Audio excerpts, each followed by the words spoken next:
जो अब हम एनसीईआरटी का ये वाला पार्ट पढ़ने वाले हैं, ठीक है। तो यहाँ पे हम केमिकल एनालिसिस हमने क्या किया, एक देखो मैं बता रही हूँ आपको, एक सिंपल लिविंग टिश्यू लिया हमने और उसमें डाला हमने ट्राइक्लोरोएसिटिक एसिड, ठीक है। हमने उन दोनों चीज़ों को लिया, ठीक है। उन दोनों को हमने ग्राइंड कर दिया, ठीक है। वो जो कूटने वाला आता है ना, जिसमें मम्मी किचन में कूटती हैं कुछ चीज़, मसाले वसाले कूट दिए हमने, तो उसकी हेल्प से हमने उसको ग्राइंड किया। अब जब हमने देखा एक थिक स्लरी बन गई उसकी, है ना। जब हम कूटते हैं चटनी को, कूट लिया तो उसकी थिक स्लरी बन जाती है। तो ऐसे ही अब हमने क्या किया, उसको स्ट्रेन छाना किसकी हेल्प से, एक चीज़ क्लोथ की हेल्प से, ठीक है।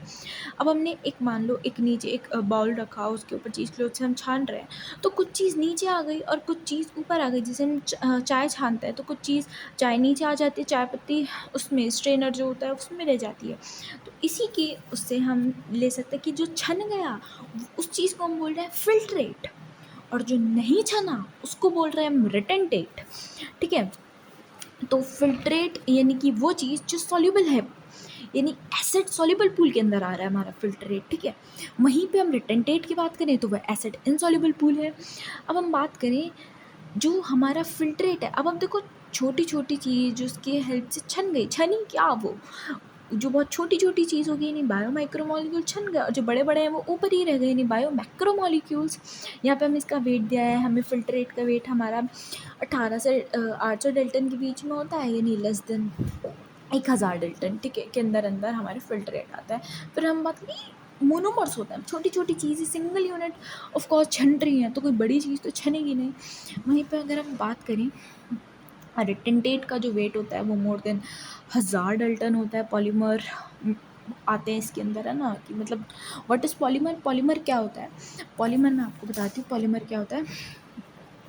पॉलीमर यानी मोनोमर से बनके, यानी एक अमीनो एसिड, दो अमीनो एसिड, तीन अमीनो एसिड, चार अमीनो एसिड, इतने सारे अमीनो एसिड मिलके आपका क्या बनाएंगे, आपका प्रोटीन बनाएंगे, ठीक है।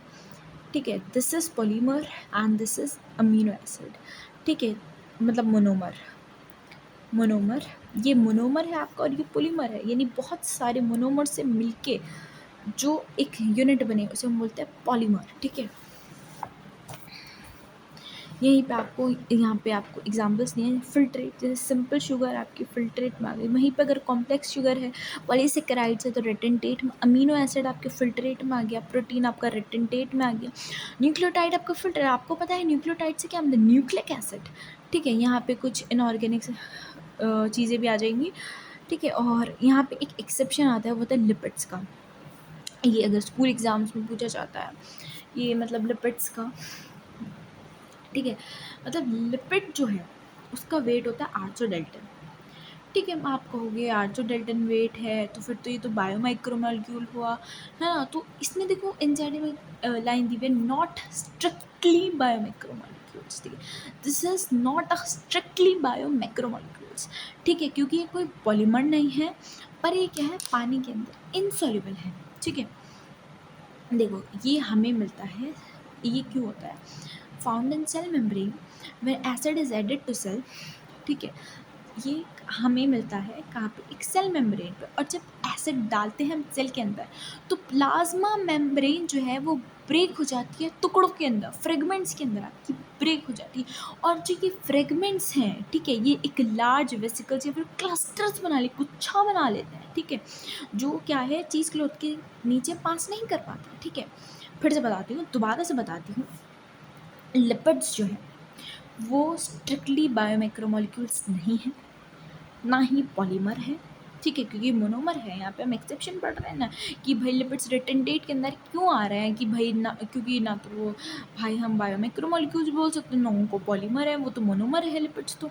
तो हम कैसे इनको बोल रहे हैं कि यार रिटेंटेट है और इनका वेट भी इतना आ रहा है। तो देखो इसमें हमें यहाँ से आपको इसकी एक्सप्लेनेशन दी है कि ये मिलते हैं आपको सेल मेम्ब्रेन के अंदर, और सेल के अंदर जब हम एसिड डालते हैं तो इसकी प्लाज्मा मेम्ब्रेन जो है वो फ्रेगमेंट्स के अंदर टूट जाती हैं। These fragments joints to form clusters, ठीक है, गुच्छा बना लेती हैं जो चीज़ क्लोथ्स के नीचे पास नहीं कर पाती। आप प्लीज़ इमेजिनेशन बनाइए, ठीक है। एसिड सॉल्युबल पूल रफली रिप्रेजेंट साइटोप्लाज्मिक कंटेंट, ठीक है। ये आपको बहुत आसान सी लाइनें समझ में आ रही होगी कि एसिड सॉल्युबल पूल जो है वो क्या रिप्रेजेंट कर रहा है, रिप्रेजेंट साइटोप्लाज्मिक कंटेंट, ठीक है। यहाँ आपको ऐश एनालिसिस दिया हुआ है सेकंड, ठीक है। अब आप बोल रही हैं कि एक लिविंग टिश्यू लिया आपने, वे किया, ये दूसरी वीडियो में पढ़ाते हैं हम आपको। तो इसलिए थैंक यू फॉर वॉचिंग।